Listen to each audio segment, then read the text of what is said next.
To us on the topic of ayahuasca, source of knowledge for shamans, scientists, and sorcerers. All words beginning with S.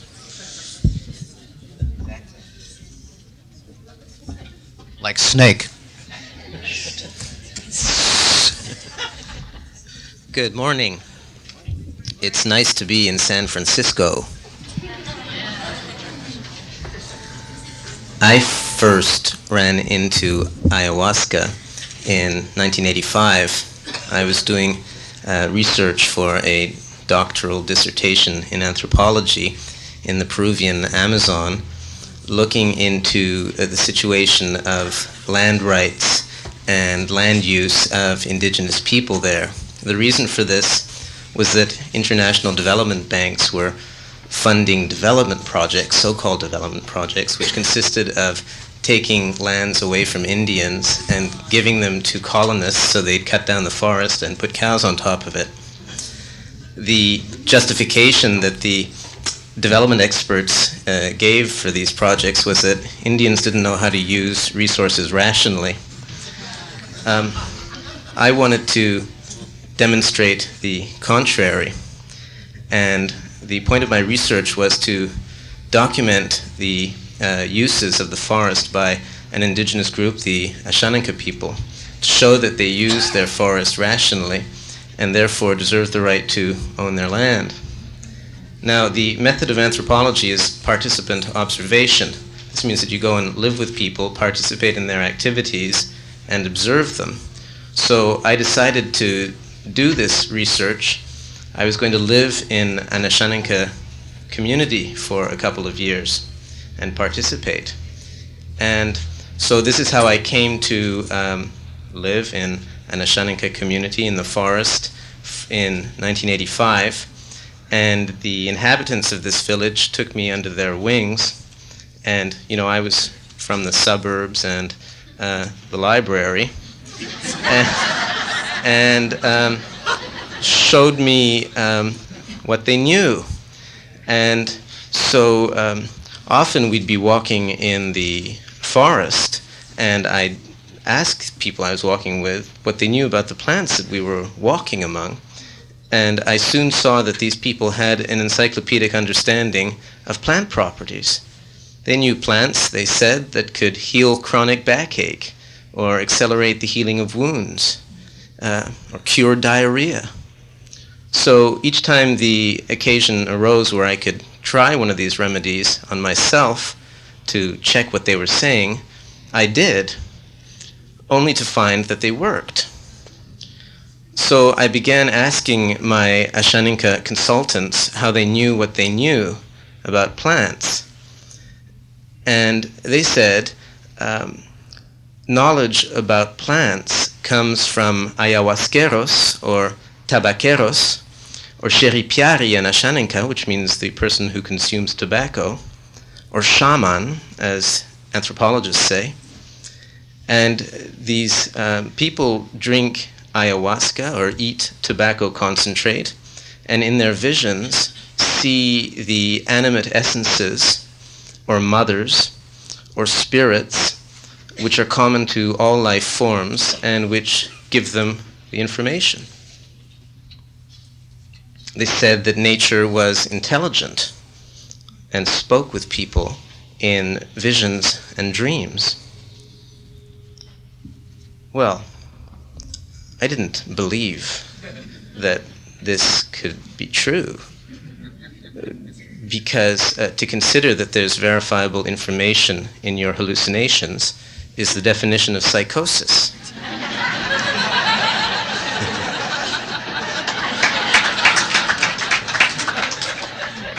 So this is an epistemological impossibility.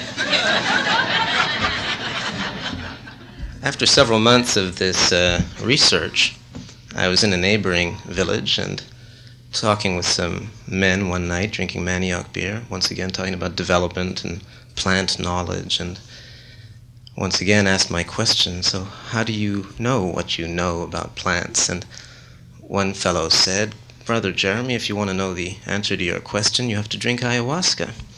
And if you like, I'll show you sometime. well, the method is participant observation, so I said okay. And several nights later, found myself on the platform of a quiet house and drank the bitter brew, and suddenly found myself surrounded by these enormous fluorescent serpents, 15 yards long, 1 yard high, completely hair-raising and terrifying, and started telling me things about myself in a kind of telepathic language that split my forehead in two, painfully true things, starting with, "You are just a tiny human being." And I could see, Luis said, ayahuasca shows you your presuppositions. I could see that my presuppositions, which was that the reality that my eyes were showing me didn't exist, had bottomless arrogance. And this caused my worldview and ontological tools to collapse in front of me. Then I vomited colors, flew out of my body, saw the planet from above, and hundreds of thousands of other images, not all of which I remember, including the veins of a human hand flashing back and forth with the veins of a green leaf, and they looked the same and had the same texture. And it was like being in a washing machine for 3 hours.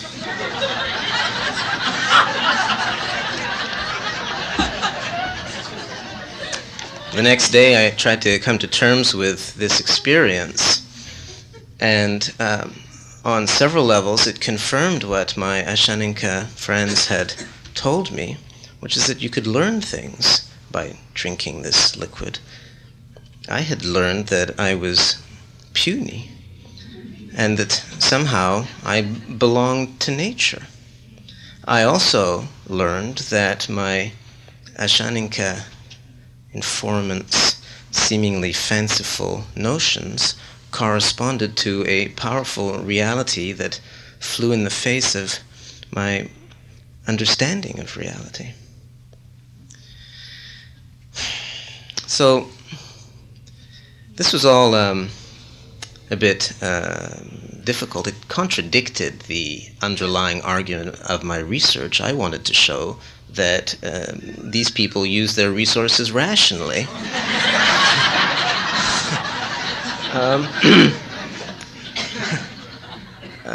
So I didn't really know what to make of it, and I could also tell that this wasn't necessarily the element that was going to help my budding anthropological career move forward. But nevertheless, I was curious about just what this whole thing corresponded to. And several months later, a second occasion arose to try ayahuasca. And despite my apprehension, I accepted. The occasion was that a young Ashaninka ayahuasquero had just returned from years among the Shipibo, where he'd learned Shipibo ayahuasca techniques.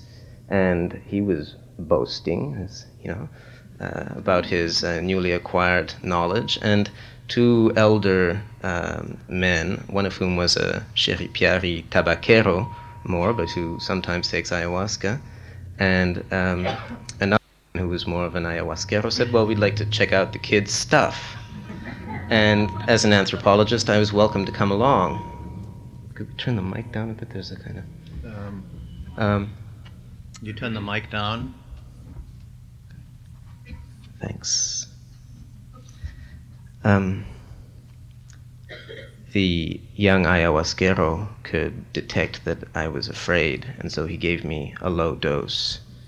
And I proceeded to sit on a mat in front of a house surrounded by forest at night for 3 hours and saw nothing. Meanwhile, the three Ashaninka guys started doing their thing. The young man started singing his Shipibo songs, high-pitched, rather beautiful. The older Ashaninka man started singing other melodies as if to contradict him, singing different songs during his songs. And this very kind of tense atmosphere built up. And finally, the session came to a precipitous end. My main informant, who was the old tabaquero, sat through all this saying nothing and doing nothing.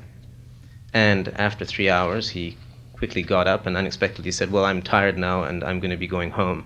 So I got up and said, "Well, I'll come with you." And we said goodnight to the gentleman and started walking back through the forest. He had a flashlight. I was following him rather closely. And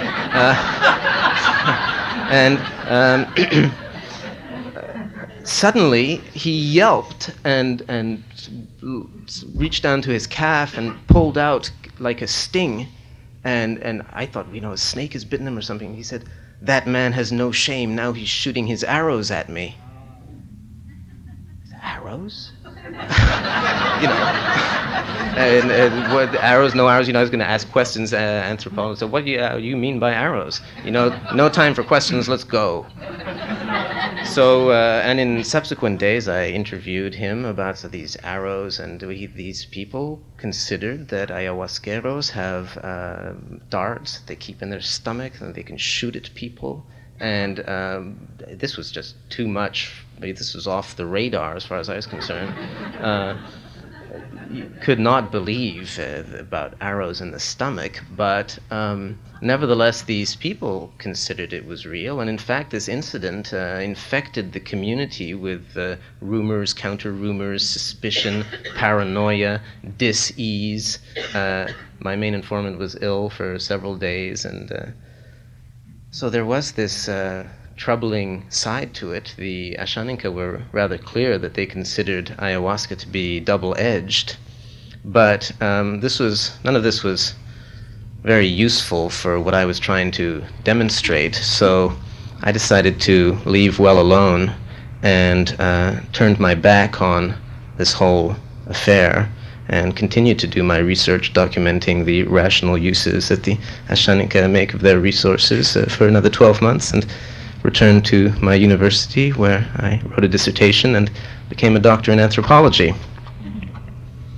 And in 1989 started working for a small Swiss non-governmental organization working with indigenous organizations in the Amazon to secure land titles. And so all these different people living in different valleys. The Amazon the Western Amazon is as big as Oregon, Washington, and California combined. So it's a big place. And since 1989, I've been involved with this work, gathering funds in Europe to title indigenous lands so that these people can actually have a land base with which to move forward in the world. So over the years, I've gathered funds corresponding to an area the size of Switzerland. This is 40,000 square kilometers, and it's about 1% of the Amazon rainforest. And this work has given me the possibility of returning yearly, not just to the Ashaninka, but to dozens of indigenous groups, mainly in the Peruvian Amazon, Huitoto, Borja, Shipibo, Machigenga, and to see that the work had been done, to check the accounts. And it had. That was a surprising thing, was that these Indians didn't speak in metaphors when they said we need $21,000 to demarcate 1.2 million acres. And so I'd go on these project report trips up rivers into lost valleys and speak with people who would receive me well, given that I'd helped fund the demarcation of their territory. So there'd be a party, and midnight would come around, and I'd say, well, how do you know what you know about plants?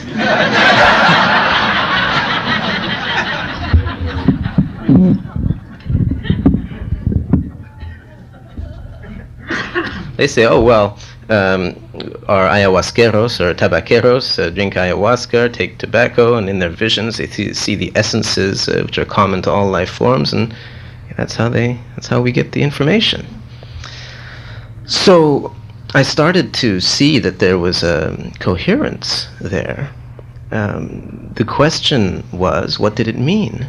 And the question was pertinent, given that these people are the world champions of ecological knowledge, and they live in the most biologically diverse place on Earth. And so after the Rio meeting, where this was recognized, everybody was talking about the ecological knowledge of indigenous people, in particular of the Amazon, but nobody was talking about the hallucinatory origin of part of this knowledge as they themselves discuss it. So I decided to start investigating this question as a reductionist. One question, reducing the whole thing to one question. What do they mean when they say this? So I convoked the literature on the ayahuasca shamanism of the Western Amazon and read it, classified it, categorized it, spread it out on the floor, and looked at it. And it showed that dozens of anthropologists had documented among dozens of different people this fact that these people take ayahuasca and use it to gain, among other things, knowledge about plants. And meanwhile, most of them had considered that everybody agreed that Amazonian Indians had remarkable knowledge about plants, but when it came to the question of the origin of this knowledge, most of these anthropologists seemed to consider that the Indians were talking in metaphors, and that, in fact, this knowledge had been gained by trial and error over centuries. But when one looks into the sophistication of some of the botanical recipes, ayahuasca as a case in point, but also curare, trial and error falters to explain it. So in the face of such coherence and such knowledge, I decided after months of investigation to look a little bit more closely and take seriously what these people were saying about these essences or spirits or mothers from whom they gain knowledge. And I started to notice, thanks to a clue in Michael Harner's book, that experience that Ralph was describing last night, you know, those reptilian creatures from outer space.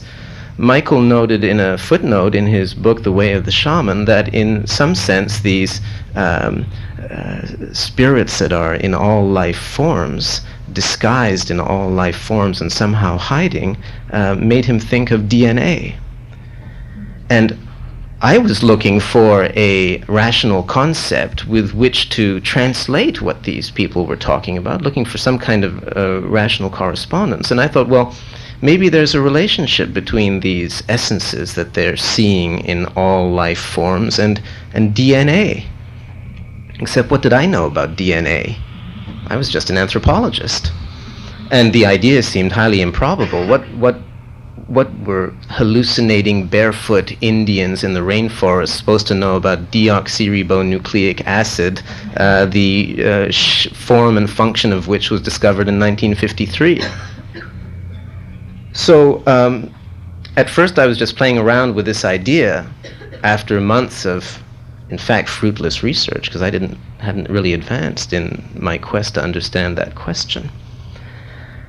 But the more I looked into DNA, the more exact correspondences I found, starting with the form of the shape of the molecule is described as an extremely long, twisted ladder. These are the words that scientists use to describe it. Well, if you want extremely long, twisted ladders, you can talk to any shaman around the world. You can read Mircea Eliade on the subject. This is the shape ascribed to the axis mundi, which shamans around the world associate with the spirits that they see.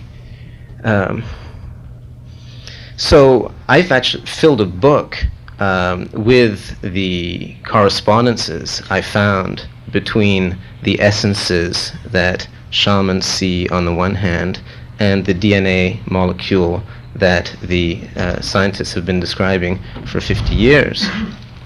Now, these indigenous people talk of an intelligence in nature. The DNA molecule is not just an assemblage of atoms, it's also a kind of text, text with vital information on it. So there's all kinds of correspondences between these two domains.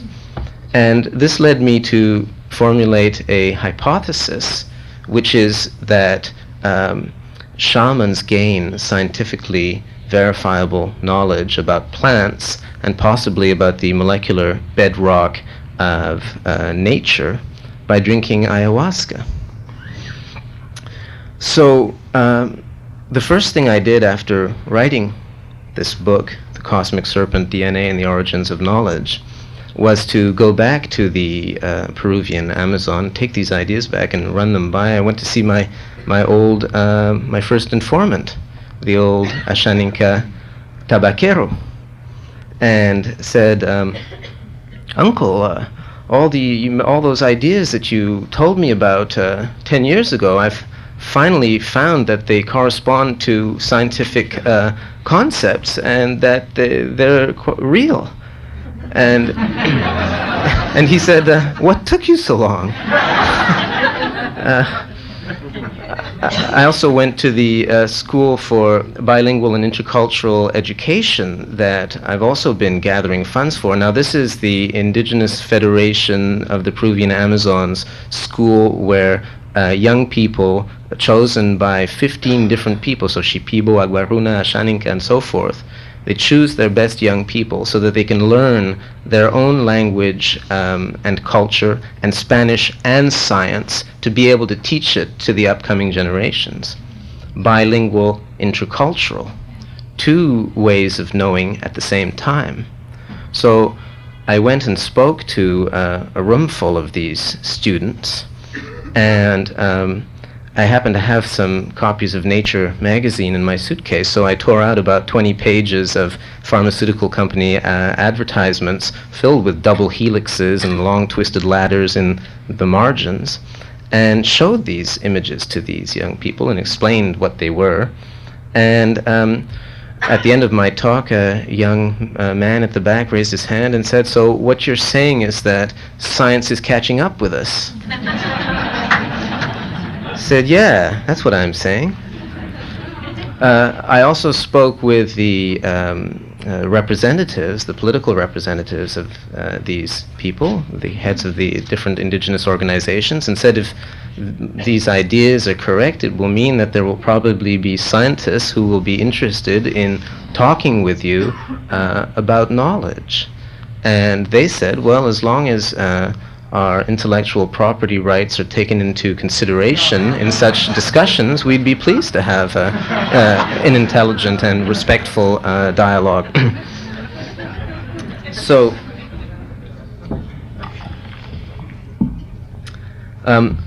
you know how it is when you propose a hypothesis, you then have to test it. So, I started looking for molecular biologists who'd be willing to submit themselves to an ayahuasca experience or two to see if they could gain biomolecular information, and found 3 volunteers. One professor of molecular biology at le Centre National de Recherche Scientifique in France, one professor of molecular biology at Swiss University and who is a director of research in a federal agriculture research station, and one director of research in an American pharmaceutical company involved in genomics.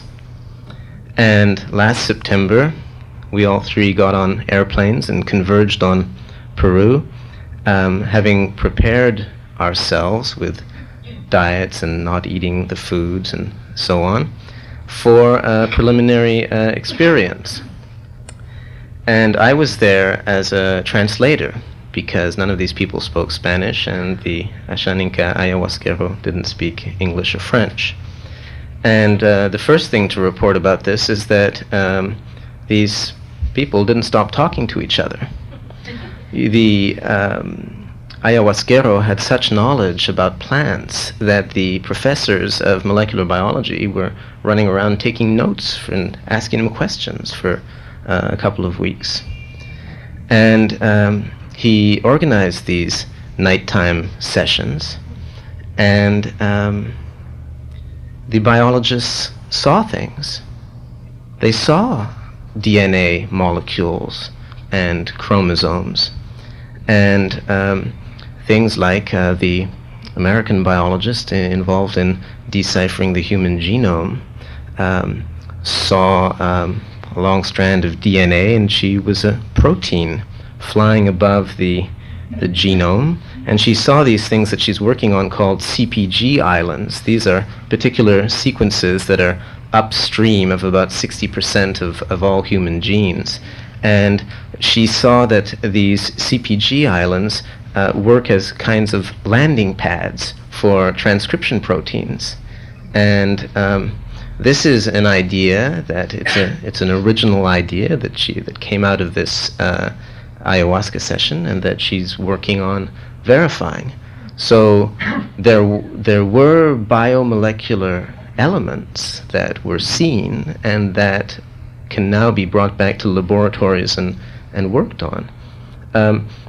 The French professor of molecular biology had been studying the sperm canal for decades, and first in lizards, then in mice.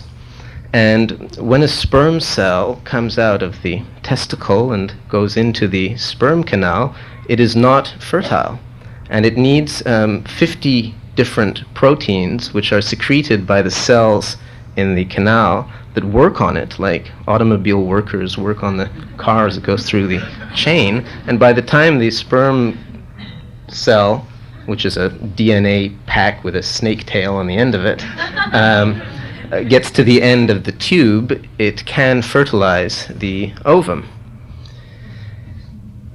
You're with me, right? And what they've been trying to figure out is which protein is involved in making the sperm cell fertile. The idea being that if you can figure out which protein it is, you might be able to come up with a male contraceptive.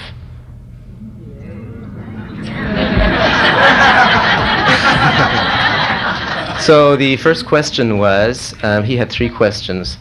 The first question was, which protein is involved in making the sperm fertile?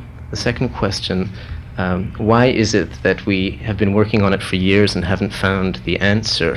Is it that this is fundamentally against nature's will, or what? And the third question, is the mouse the appropriate model with which to study this? And the answers that he received in a voice speaking to him in his visions was that the first question is no. It is not one protein. It's all of them working together. The second question is, see my first answer. And and the third question, don't bother me with these minute questions. This is your problem.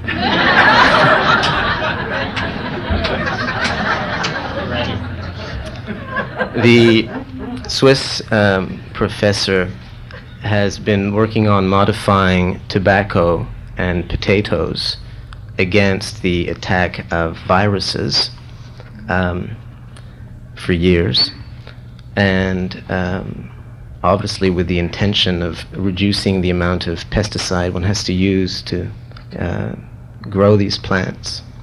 And she's been attacked by all kinds of ecological activists questioning the appropriateness of modifying plant genomes. And she's taken these criticisms to heart, and she thinks that they're good questions. And her question was of an ethical order. is it okay to modify the tobacco genome? Now, the mother of tobacco is a character in indigenous ayahuasca shamanism that everybody talks about. And so she asked the ayahuasquero whether he could convoke the mother of tobacco so that she could ask her this question. And so he did, and she met the mother of tobacco. And the mother of tobacco told her, she says, that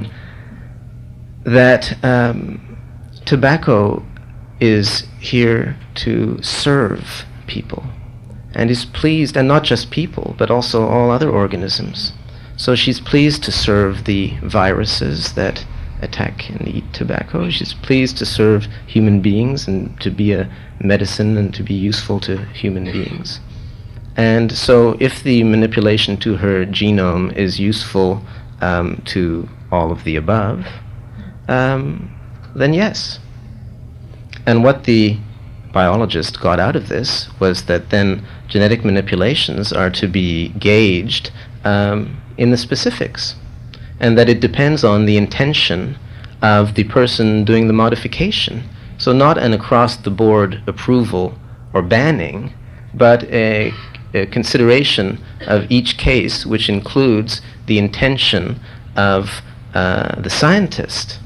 And that if the intention of the scientist is for the good of all, including not just human beings, but other species, then yes. But if the intention is simply for individual profit, then no.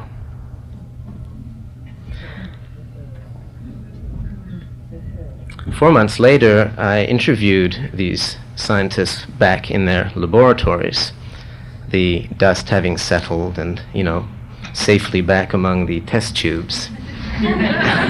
And I'll summarize from the transcripts of these interviews. There are common themes that emerge, what these people retained from these 3 ayahuasca experiences. They all said that the experience changed them, changed their way of looking at themselves in the world, changed their way of appreciating relationships with people, changed their way of appreciating the possibilities of the human mind. They all expressed great respect for the work and knowledge of indigenous ayahuasqueros. They're all extremely taken by the depth of their know-how and knowledge. They all got information about paths of research and advice about paths that they were already on. The 2 women each experienced contact with plant teachers, which they experienced as entities outside of themselves. And they both said that having that experience and considering that to be a possible reality was a fundamental shift in their way of understanding reality. The French professor said that all the things that he saw and learned were already somehow in his mind, but that what ayahuasca did was to help him see into his mind and put them together.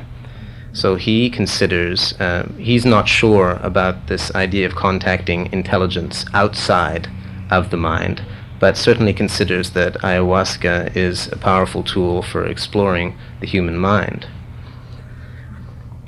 It seems clear that the information and the imagery that they saw was related to the information that they already had inside their mind. And so it's also what you bring to it. So set and setting, the importance of set and setting is confirmed once again if need be. They had no big revelations, and as the French professor said, ayahuasca is not a shortcut to the Nobel Prize, he said with some regret. No doubt. And they all recognized ayahuasca to be a hard path to knowledge, science also being a hard path to knowledge, of course. there were specific difficulties that they found, and in particular that the idea of getting knowledge through an ayahuasca experience is almost contrary to the scientific method, in that it's based in a subjective experience that has a high emotional charge and that is not reproducible. You can never have the same ayahuasca experience twice, nor can somebody else have the same ayahuasca experience as you. Whereas the method of science is to design experiments, objective experiments, that can be repeated by anyone, anywhere, anytime. They all said that more research was needed.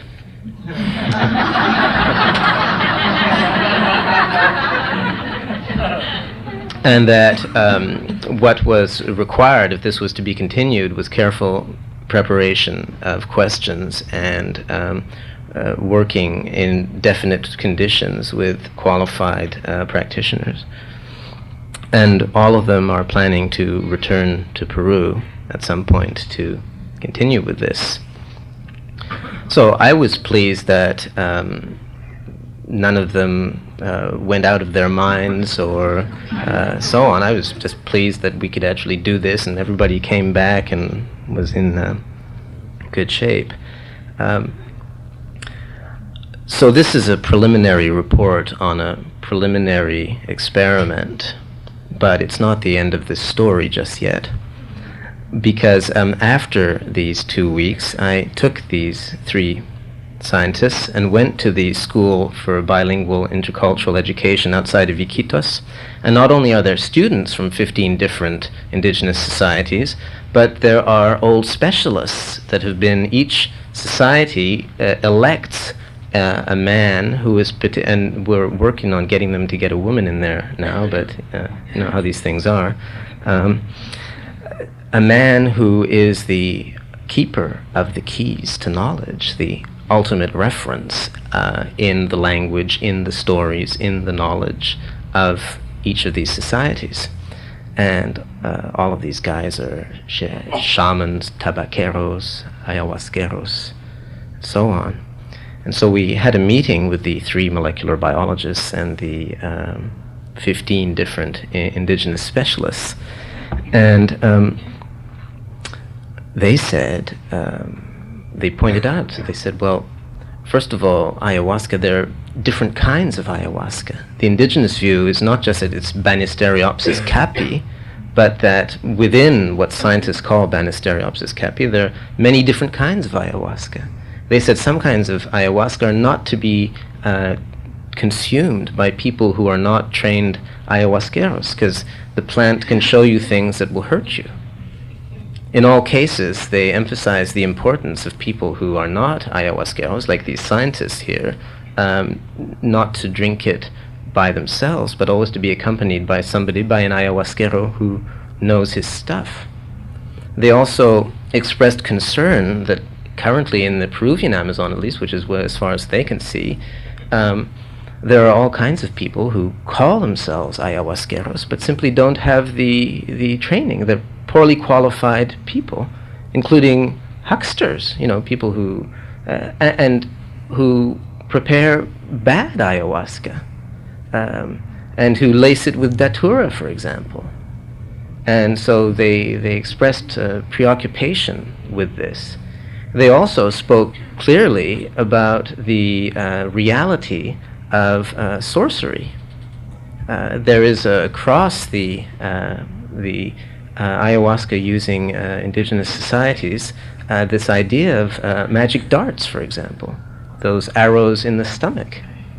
And so it's quite clear for them that ayahuasca is not just this thing that gives knowledge about plants. It's also something that can be used to shoot evil things into people and cause disease. So they said, you have to be careful with this. So in recent months, knowing that I was going to be coming to this conference and addressing you all on the subject of ayahuasca, I decided to follow some of these leads. And I've spoken with several Westerners who have been shot at with these darts, including one fellow who never heard of them, didn't believe it was possible, thought in fact that witchcraft only had a reality if you believed in it, and he didn't believe in it, so he thought nothing would happen to him. And what these people have said is that the effect can be either psychological and lead to depression and negative ideas, or actually physiological, in fact, infections, profound bone infections. I think that if we're going to take indigenous knowledge seriously to the point of drinking ayahuasca, one should also take seriously the possibility that this knowledge can cause harm. About the bad ayahuasqueros, I've spoken with a person who took ayahuasca 3 times with an ayahuasquero who was in a bad way, emanating a negative energy. And this person said the effect on me was I felt obliterated, and I felt that my psyche was unwound and never put back together again. And he says that for 18 months he was walking around lost. I spoke to an old woman who had an ayahuasquero walk up to her after a session and tell her that he'd seen that she was going to die. And she says that those words have imprinted so deeply on her that she's been haunted by them for 2 years. Every day she's been thinking about them. Fortunately, he was wrong, and she's still alive. So there are abuses possible with ayahuasca, like with any kind of psychotherapy. Luis mentioned some kind of idea of an oath, and people who work with this stating clearly their intentions. This is pretty important, I think. Also, I've spoken with people who have been victims of sexual abuse. In other words, ayahuasqueros who use their charisma to gain domination over women, quite simply. I spoke with one Westerner who's training to become an ayahuasquero who told me that it was quite obvious that ayahuasca strongly developed the charisma and the power to manipulate people, and that this was a temptation to get over, and it wasn't just humility that was required, but also a deep sense of self-criticism. Is if one looks at the literature about ayahuasqueros, that it's pretty clear that it takes 30 or 40 years to become a really good ayahuasquero. The Yagua say until you have deep lines in your face. And not just 30 or 40 years, but trials and diets. So it's really hard to become a good ayahuasquero. And also there's an excellent book I draw your attention to by Fernando Payaguaje, Sequoia shaman. It's called El Bebedor de Yahe, the Yahe drinker. And he talks about his long experience and talks in particular about the fact that as you are acquiring and learning, you are confronted first of all by a burning desire to abuse your power. And that the apprentice, it's much easier, he says, to learn witchcraft than to learn the power of healing. Now, this idea has also been documented by Michael Harner, who I'm pleased to salute, whose pioneering work on all this opened up a lot of doors. And in his article, The Sound of Rushing Water, he talks about curing shamans versus bewitching shamans, and also how among the Unsuri Shuar, how the young apprentice faces this burning desire to abuse his power. And also, if you want to read about magic darts, the Hivaroan people call them tsentsak, and he talks about that a lot. So, a word about Brugmansia toe, tree datura. It is true that there is a long indigenous usage of this plant, and some indigenous practitioners add some leaves into the brew. But it's also clear that this plant is used by criminals, and there's documented evidence in Colombia in particular that this plant can be extracted and sprayed into the face of victims, and people become willing victims, and they lose their memory of it. people get sprayed with this, and they go home, go and get their money, their jewelry, they go to work, they cash their paycheck, they bring it back and give it to the criminal, and then 3 hours later don't remember anything. And they go down to the hospital, and their blood is tested, and there's scopolamine in it. And so datura can be used to turn people into willing victims. And I think that the more datura Toei is added to the brew, the more the practitioner can gain ascendancy over the people who are partaking. And so that's something to think about. In conclusion, I think that ayahuasca is a powerful tool, and that it requires careful use in the presence of an ayahuasquero who has the pure heart of a healer. The problem is that such practitioners are hard to find, if only because shamans are notoriously ambivalent. Alfred Metzner says in an article in the Handbook of South American Indians, Volume 5, 1949, without his negative power, the shaman could not be a doctor. I think that the global intelligentsia with an interest in ayahuasca would gain from talking with the indigenous organizations of the Amazon about it, if only because these societies have the deepest knowledge about the ayahuasca plant. And I know that the idea of learning from indigenous people is new for us, but I can only say that for the last 15 years, these people have taught me the best things I know. Thank you for your attention.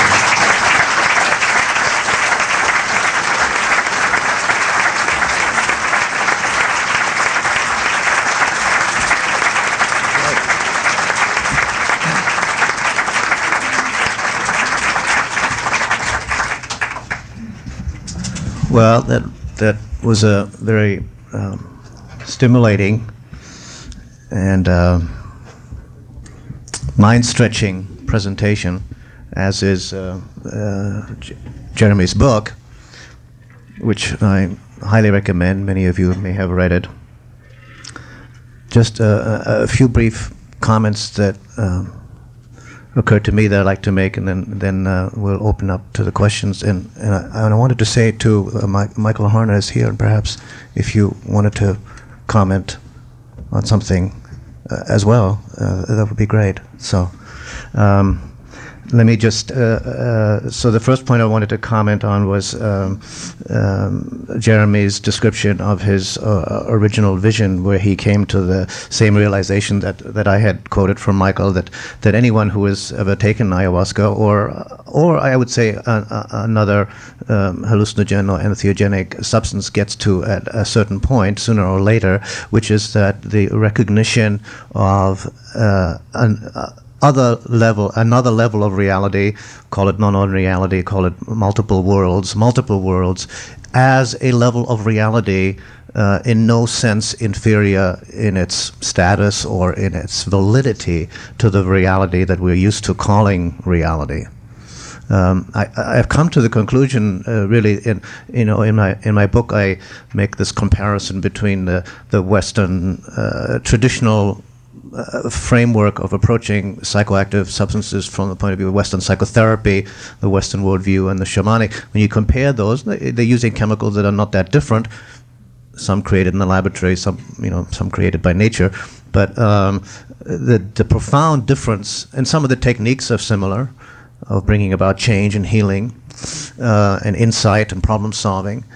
But the profound difference really is in worldview and underlying assumption, and that difference can't be overestimated. And it's not really a difference that anybody who is still identified within the Western modern worldview will never see. This is the dilemma that you were talking about in terms of the scientists saying, well, these are hallucinations, these are illusions. So how could there be knowledge from that? And once you cross over the threshold, you realize, well, it's like waking up from a dream. In the dream, it's very real. Then when you wake up, you say, oh, well, okay, well, that had its own reality at that level, but then there's a much greater reality, which includes that other level. It doesn't deny that, see. The shamanic worldview, or I call it also, you could say it's an animistic worldview. It's the oldest worldview that we have, and some postmodern scientific formulations are now coming around to that. Worldviews such as what's called systems worldview, or an ecological worldview, seeing the reality as an interconnected network of energies and patterns at many levels, many complex levels of order. And that worldview is larger than the worldview that we say. We say only this material level is real. Everything else is merely subjective. Right? That's what we say. It's a dream. It's a hallucination. It's merely subjective. It's not subject to science.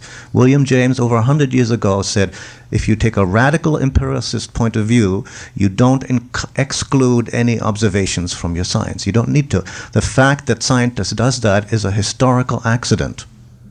It comes from the history of science having had to establish its framework of its mindset, its agenda vis-a-vis the domination, the knowledge domination of the church in the 16th, 17th century, agreeing basically to stay out of the realm of consciousness, to stay out of the realm of subjectivity, to stay out of the realm of spirit and value. So science has painted itself into this corner where it says things of subjectivity, of consciousness, of spirituality, of spirit, of value, of quality, any of these are not part of science.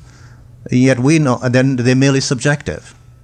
And yet we know, of course, they are real. So I would say the conclusions that arise for me from looking at the experiences and comparing many hundreds of experiences of people with ayahuasca and other entheogenic substances is that the worldview that emerges for one who pursues these exploration, which is identical with the worldview of indigenous people, differs from the modern worldview in these two main respects. There are multiple levels of reality, equally real, whether it's 3, 5, 18, or whatever, doesn't matter so much, but that there are multiple levels, of which the physical, material level that we're familiar with is one among many. And these other realities are inhabited by multiple beings of spiritual intelligences or animated essences. Many different words have been used, and these are also views that are consonant with views coming out of Eastern religions and certain esoteric teachings, that everything, animism says everything is animated with spiritual intelligence, with consciousness. Not human consciousness. It's not a projection of human consciousness. It's a perception of non-human consciousness. And because it's consciousness, it means we can be in touch with it. Because everything is linked with consciousness. The web of life has consciousness, as well as having energy and as well as having different forms, multiple different forms. So this is a way that I think one can begin to see that. And there's spirits in plants, and there's spirits in animals, and there's spirits in spirits of deceased ancestors that the shamans communicate with and learn from. The fact that Jeremy concludes from his researches that these shamans must be tuning into the molecular level of reality should be no surprise when you. To us when we realize that, of course, if there's consciousness at every level of reality, that means we have the ability to tune into all those levels of reality. Now, if we only limit our inquiry to the physical level of reality, then the scientists who discovered the structure of DNA, Crick and Watson, had to use electron micrographs and so forth to piece together, and then they had their theories and their measurements, and they pieced it together. And so they used the tool of microscopes to expand their perception down to that level and develop their theories on it and their models. The ayahuasqueros used the tool of ayahuasca, a perception-enhancing tool that allows a refocusing of perception at many different levels of reality with intention, and came to the same level of reality, as they would be able to tune into the organismic level of reality, to the organ level, to the cellular level, to the molecular level, to the atomic level, and to the subatomic level of pure energy. At the subatomic level, the photonic level, you might say, there's pure energy. So what people call pure light. That's it. The molecular level of reality, it's all molecular combinations of carbon, nitrogen, oxygen, all geometric patterns. This is what's called the web of life, an infinite web of life. There are no organic forms at that level. The molecules of carbon don't care whether they're inside your skin or outside of the skin. They don't know Ralph Metzner. They don't know, animal, plant. They don't care. At that level, it's not relevant. So, but being able to tune into the molecular or cellular level is what enables the ayahuasqueros to do healing, to produce sounds, icaros, that cause the energies to vibrate in certain patterns, rearranging the molecular patterns. There are other traditions. There are traditions in Eastern yoga and in esoteric healing traditions, Eastern, Western, Australia, other shamanic, not using psychoactive substances, who also describe very accurately atomic level of reality, molecular level of reality, are able to perform healing seemingly miraculous at those levels of reality. I thought it was very interesting and emphasized in Jeremy's talk as well that the importance of the role of intention or question. That the intention and the question are really two ways of saying the same thing. A question is a way of asking in order to see. Intention has a little bit more focused thing. You kind of searching, hunting. And the fact that the scientists with particular background knowledge can ask a question that will then give them knowledge. So if I were to take ayahuasca, I wouldn't be able to get much knowledge about the DNA because I don't have the background knowledge about the DNA. I wouldn't be able to ask the right questions. I wouldn't know how to ask the right question. But if you have the training, so that's the essence of the scientific method. The only difference is what it is that you're looking at, the content. Are you looking through a microscope? Are you changing your perception internally? Now, I think there's still many, many mysteries that are not really solved.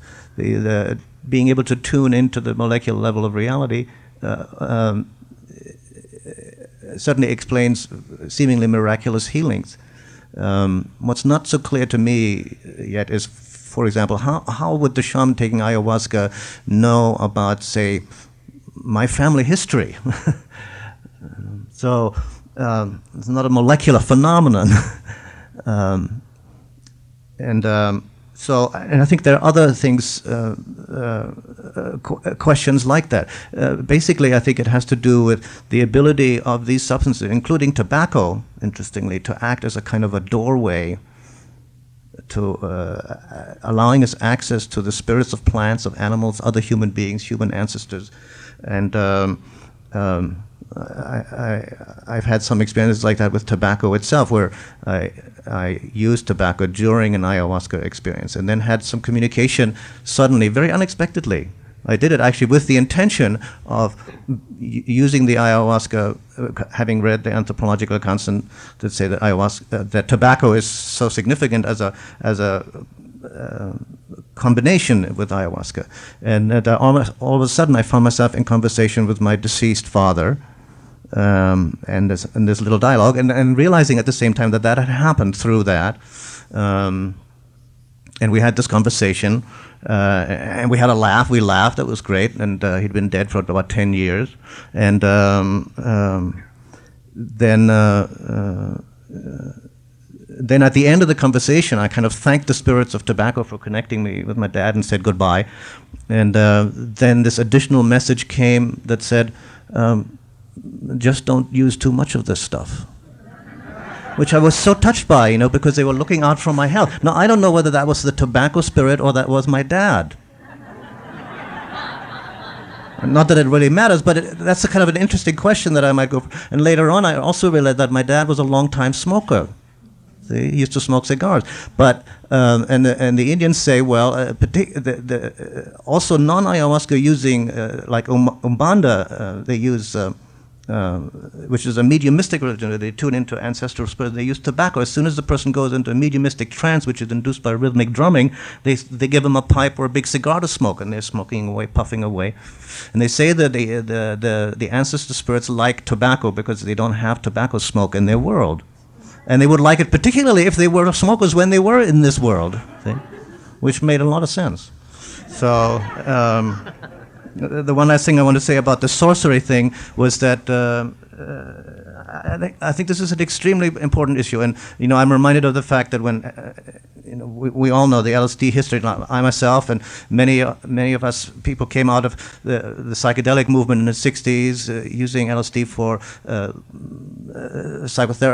psychotherapy purposes, healing, insight, understanding in a spiritual way, and so forth. Other people started to use it in other ways to manipulate. Actually, the first people who started to experiment with LSD were, as is now known, the CIA, whose intentions were not psychotherapy and not illumination and not insight and not problem solving, not at all. Quite the opposite. Later on, it was used by people like Charles Manson for murder and perversion and criminality. So these tools exist.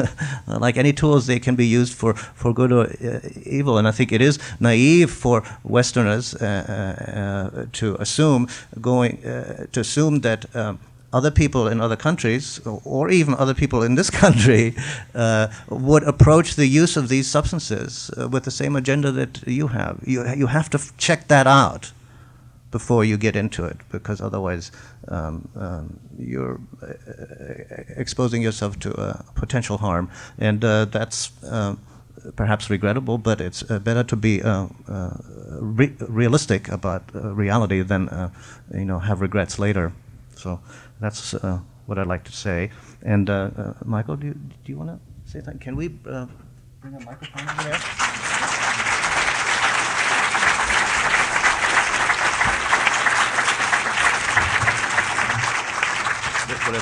Will it stretch over there?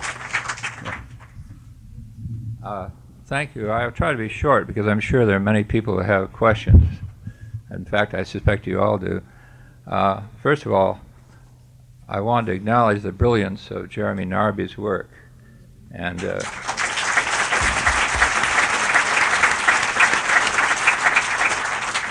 when Jeremy Narby came along with his work and I became aware of it, I felt really relaxed, because here was somebody I felt was far better than I was, and he was sort of taking over in an area of the world. So it's a big job, but he's doing it. And I want to thank Ralph for organizing this. Ralph has stayed with this whole kind of subject since early '60s, and has always done it with such great discipline and seriousness. And he's one of the great pioneers of all time in regard to conscious matters. Thank you, Ralph.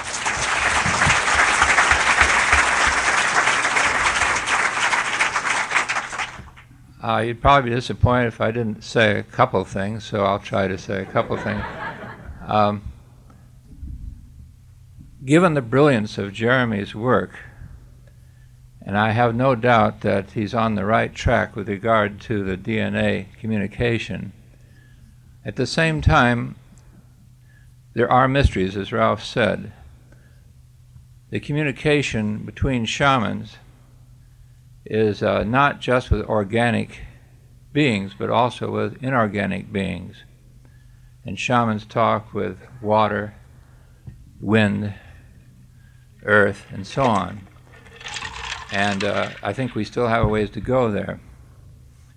And in this connection, the concept of spirits, which Ralph courageously alluded to me is entirely consistent with a real science, a science that's not based on an a priori misconception that it's impossible to have spirits because, well, they just never investigated. They just know it's not possible except for the great creator, which might be called a spirit. But once you got one, you've opened the door. And it's awfully hard to create matter out of other matter without going a step farther. And when you go out to a step farther, you get awfully close to what we'd call spirit. And so I think we're going to have to take very seriously this whole question of spirits and incorporate it. If people want to have a real science, it's not a truncated science, a science that's based not on a priori assumptions about what is possible, but really investigating things, shamans and scientists have to work together. And any of the great scientists had visionary experiences. The DNA molecule was discovered in the mid-19th century in a vision by a German scientist. And it was not too many years ago at Stanford University, they declared that his was a hallucination, that they were the real discoverers of the DNA, of the benzene ring, pardon me, not the DNA, but the benzene ring, because they discovered an electron microscope, which was really science, and this guy back in the mid-19th century had a hallucination. Even if he was right, it was no good. There's a wonderful book called The Art of Scientific Investigation by a British pathologist named Beveridge, came out many years ago. It's hard to find, but he can point to so many scientists who depended upon visionary experiences. Another thing is that people may raise questions about whether this was all in their own minds when they pose questions. But in shamanism, the best results are obtained not by asking your own questions, but by having a professional ask the questions for you or to heal you, because the spirits appreciate your compassion in helping others, and that's where you get big results. And finally, I want to say that there is no question, and I'm sure that many of you know this very well, that ayahuasca is a profound teacher, a profound experience giver. But having said that, and Jeremy himself in his own book notes that shamans in different parts of the world, many of them not using psychedelic or hallucinogenic substances, were getting the latter type of motif, or the double serpent. What we're talking about is not how plants have a monopoly upon this other consciousness, this other reality. They are incredibly powerful and work very fast. But what we're talking about is far bigger than plants. We're talking about a whole universe that is invisible to most people. And it can be accessed by many ways, whether it's monotonous percussion sound, which takes a good deal of discipline but very effective, or whether it's some other mystical practice in some other tradition other than shamanism. But there is a whole universe that work such as these men do, and many of you do, is pioneering an understanding which will lead to a real understanding of the nature of reality. Thank you.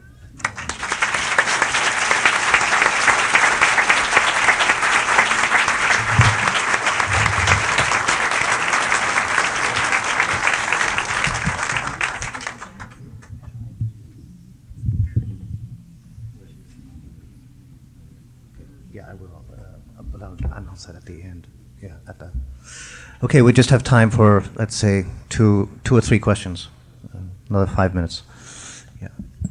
Hello. I wonder if you could comment on something that you mentioned, that the path towards harm is more easily attainable than the path towards healing. I often wonder about this, and I would like to have your thoughts.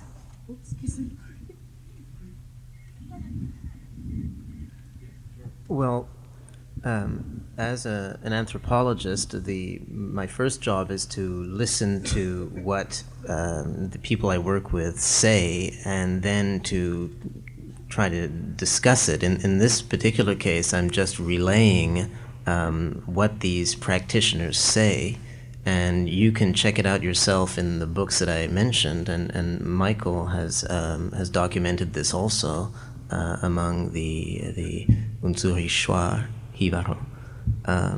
So he would probably be a better person to ask about this, also given his work. I don't really know why this should be the case. I'm not even sure if everybody necessarily experiences embarking on this path, but there are certainly these signs, and these indigenous people who have this deep experience, this is what they say. So, you figure it out. Would either of you comment on the interpretations being made in terms of quantum physics at this time and its relationship to the ayahuasca experiences that you've discussed?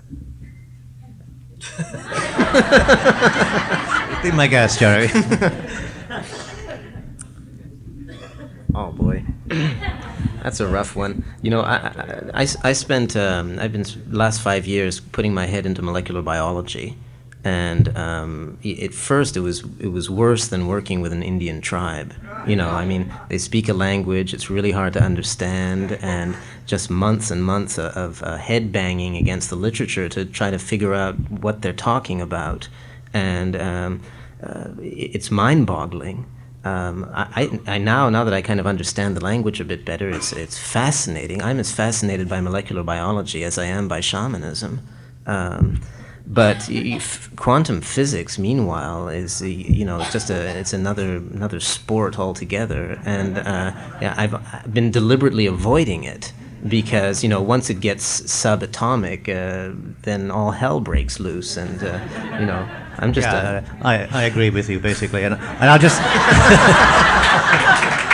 I'm not going to get into that area at all. I just will mention that there is one book that relates quantum physics to ayahuasca. It's by Fred Alan Wolf. Right? What's the name of it? Eagle's Quest. What? The Eagle's Quest by Fred Alan Wolf. He's a quantum physicist and he took ayahuasca, and he'll give you the story.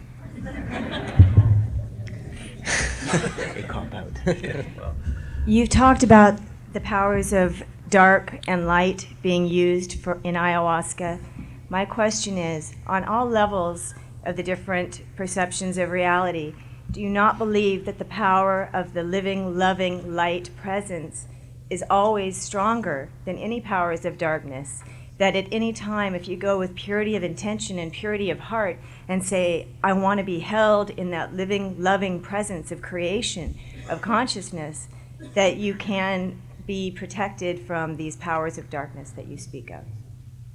That ultimately, even in the dark, even as you go far, far into the dark, even when you cannot see the light, but you know that the light is there, that ultimately you will come out the other side into that light. Yeah. Oh, it's a good question. That's just where I see spirituality and science having different straying views when it comes to ayahuasca, that there's very strong beliefs among many who take it of that nature. Yeah. Firstly, I'm on the side of light, just so that to be clear.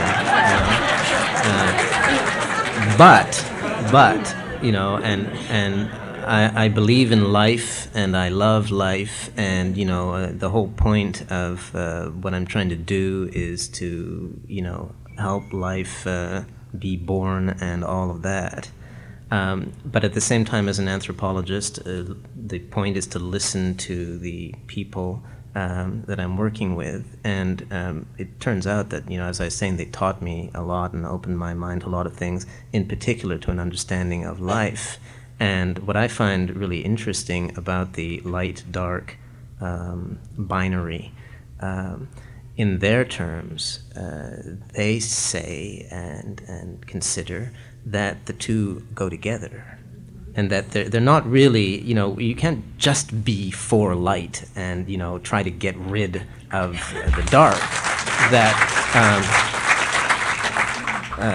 That they require each other, and like dancing partners or something, and that for life to move forward, it is that tension. Now, this is a hard one. The philosophers in the room would say, well, what do you think about human rights abuses in Chechnya and these atrocities, these torturers that drill out people's eardrums, Well, I hate it. And I can't say that I'm pleased that brutes and rapists are doing their evil deeds, But at the same time, it does seem that to be a human rights activist, to do the dance of the human rights activist, you need nasty people in the world. So there's a lot of mystery, and you do what you do, and that's all.